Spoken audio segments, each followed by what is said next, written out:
illusion. What a dull day, Sean thinks melancholy, sitting at his laptop. Outside the window, the summer sun is slowly approaching the horizon, and the rays that brightly illuminated the room during the day gradually fade away, losing their dazzlingness. Sean's apartment is incredibly stuffy, causing the guy to grumble with displeasure every few minutes. As usual in the summer, all teenagers are now on vacation, and Sean was no exception. He sat at home, not knowing what to do with himself. All his friends went all over the world, leaving him alone. The girl he loved went to Paris with her parents for 3 long months, and Sean was very unhappy about this.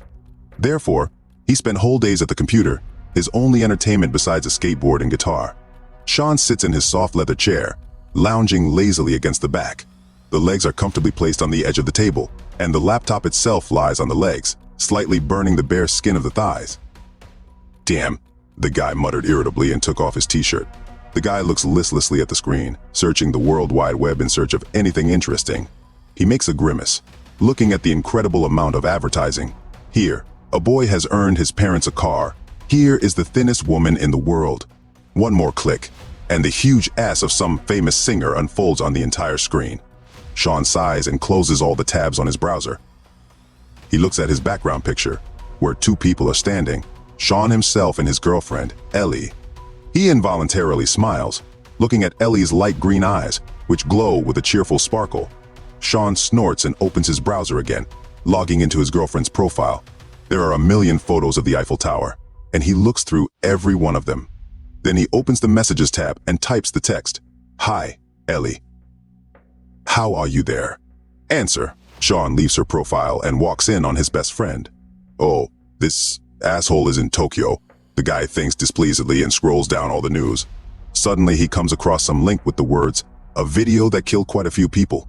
Sean rolls his eyes at the stupid title of the video and, after a moment of hesitation, opens it. The link takes him to an unknown site that the guy has never heard of in his life. www.die.net. Sean snorts again and scrolls down to see the comments. After reading everything, he sighs in disappointment. As I thought, they all express only one thought: complete crap. He thinks whether to watch it or not. After all, he will spend at most 2 minutes on this meaningless video. Curiosity still prevails, and being skeptical in advance, the guy expands the video to full screen and turns it on. The screen is dark and nothing changes for a minute. Out of disappointment and anticipation of horror, Sean impatiently taps his foot on the floor, and then his ear catches some noise, and his leg suddenly freezes in place. The guy freezes, desperately listening to the sounds.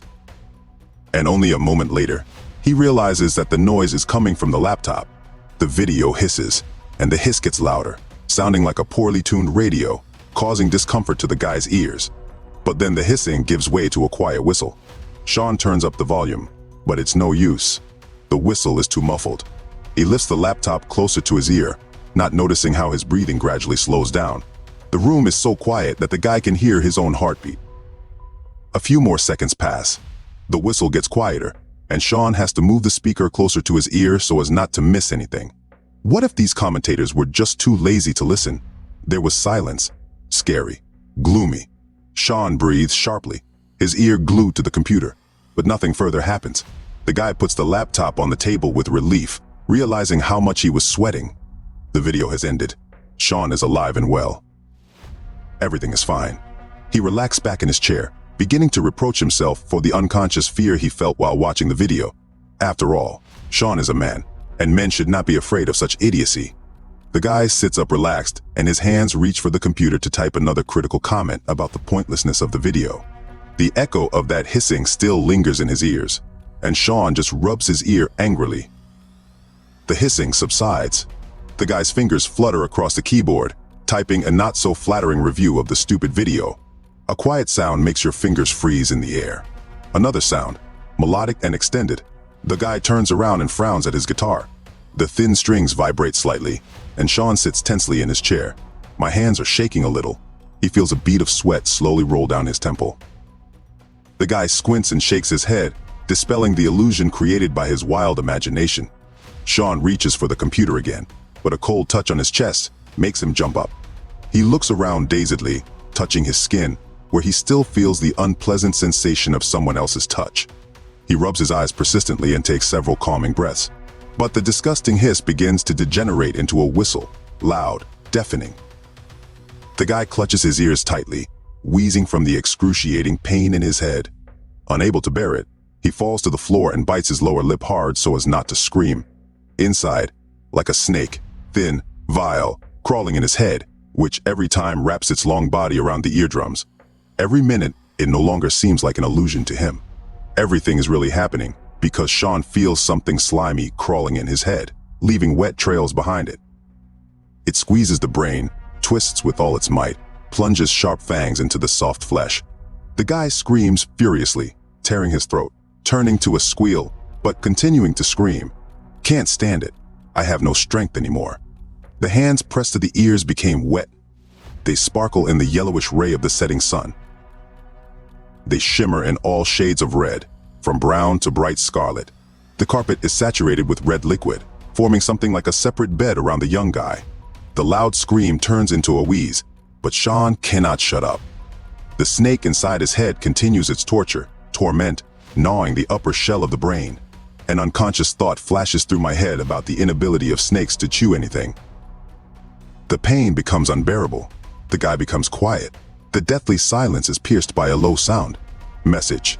Sorry, Sean, cannot talk. With mom in the store, I will write you later. I love.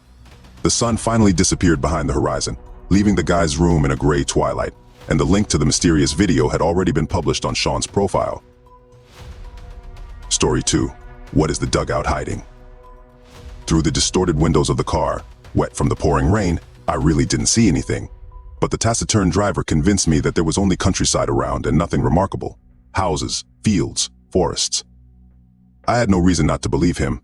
I've already sold the third one drove through the wild Massachusetts forests, although for the first time in such terrible rain. Sitting in the back seat of an old Ford, I watched the headlights vainly rush forward. The road was almost completely washed away, and we were driving very slowly.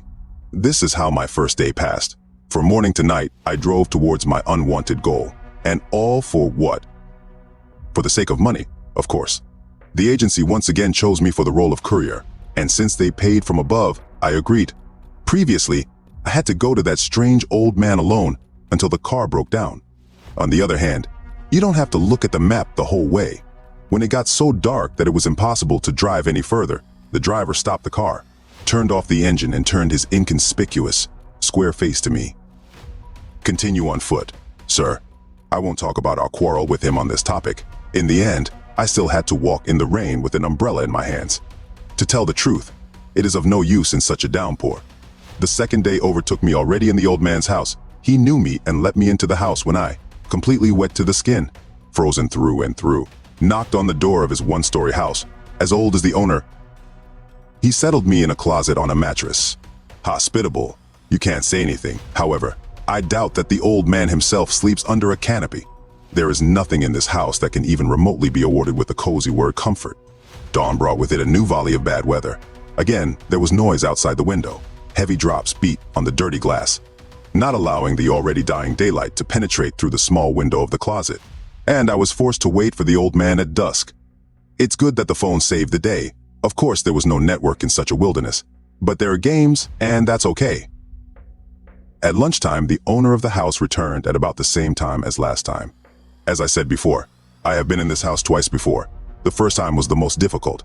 The second time he offered me a place to sleep in the attic, and now the closet. I wasn't too surprised by the turn of events.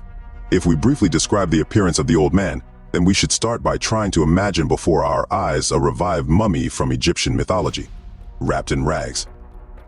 The skull face with sunken eye sockets, a thin line of lips and high cheekbones was very much in harmony with his abode, although he would have been much more at home in the crypt. And yet the mind of this lonely man was in place, or so it seemed. "Did you bring it?" he croaked, extending his bony hand towards me. A person with imagination could easily imagine death in the guise of an old man. "Yes, sir." I answered and took out a small sealed box from my travel bag.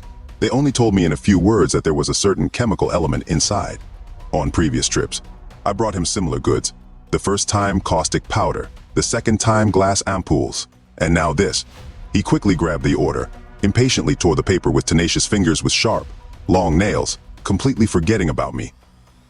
I watched him, trying to grab the words on the gray box from the darkness, but it was impossible to make out. The letters were too far away and small. The old man very quickly rushed to the exit, forgetting to pay and sign. "Hey, sir, what about the money?" I shouted after him, realizing how useless my scream was. I had to rush after him. We ran out of the house within a second or two of each other, and I didn't have time to lose sight of him. He ran, not paying attention to the rain.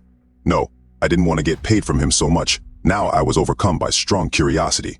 Running through the fields, between crooked trees and ravines, between hills straight into the forest, behind the ghostly figure of an old man was not part of my plans. And you can't really run in a suit. Only the age of the fugitive played into my hands. When we finally found ourselves in the forest and the rain was no longer pouring into my eyes so much, I saw an old man climbing into a dugout. As soon as he disappeared into a dark hole, I, after thinking a little, climbed in after him. The acrid smell of something rotten hit my nose. The light rumble of the wind hit my ears, and darkness filled my eyes. They got used to it a little, and I was able to make out earthen walls around me, extending into a corridor far ahead. There, in the darkness, a shadow moved. Yeah, old man. I followed, not in a hurry, but not slow either, holding onto the cold walls so as not to fall on the bumps. The corridor sometimes branched, and the further I went, the more passages appeared.